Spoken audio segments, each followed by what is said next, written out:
Hey there, folks! Welcome to the Kalabaw Media on Philippines historical episode. Today, we're diving into some fascinating history about the West Philippine Sea during the Spanish colonial rule. Did you know that the geopolitical and maritime landscape of this region was quite different from what we see today? Let's explore some key points about this period.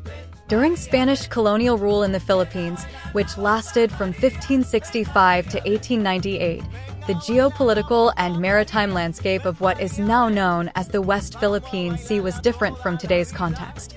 Here are some key points about the situation during that period. 1. Colonial focus.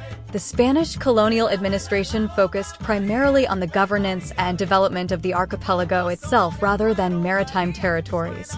The concept of territorial waters and exclusive economic zones, EZs, did not exist in the way they are understood today.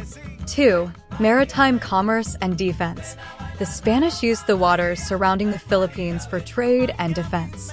Key maritime routes were established for the Manila galleon trade, which connected the Philippines with Spanish America, particularly Mexico and Spain. The Spanish Navy also patrolled these waters to protect against piracy and foreign threats. 3. Lack of formal claims. There were no formalized national claims over specific islands and reefs in the South China Sea during the Spanish colonial period. The sea was generally considered open waters, and the islands and features in the area were largely uncharted and unclaimed by colonial powers. 4. Strategic importance.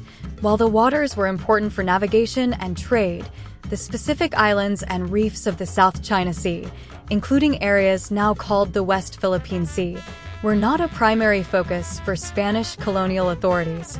The strategic importance of these areas was recognized much later in history. 5. Maps and exploration. Spanish explorers and cartographers created maps of the region, but these maps were often incomplete and did not detail specific claims over the islands and features of the South China Sea. The primary concern was mapping the main islands of the Philippine archipelago for administrative and navigation purposes. 6. Interactions with neighboring states. The Spanish colonial government had interactions with neighboring states and maritime entities, including China. But these interactions were more focused on trade and diplomacy rather than territorial disputes over maritime areas. In summary, during Spanish rule, the focus was on the administration and development of the Philippine Islands themselves rather than on specific maritime claims in the South China Sea.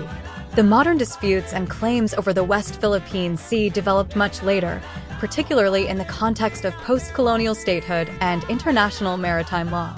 In our next episode, we'll continue this discussion and explore the Philippines during the presidential era. We'll take a closer look at the progress they made for the West Philippine Sea and the challenges they faced. Thanks for tuning in, and don't forget to hit that like button and subscribe for more fascinating historical insights. Until next time, keep exploring.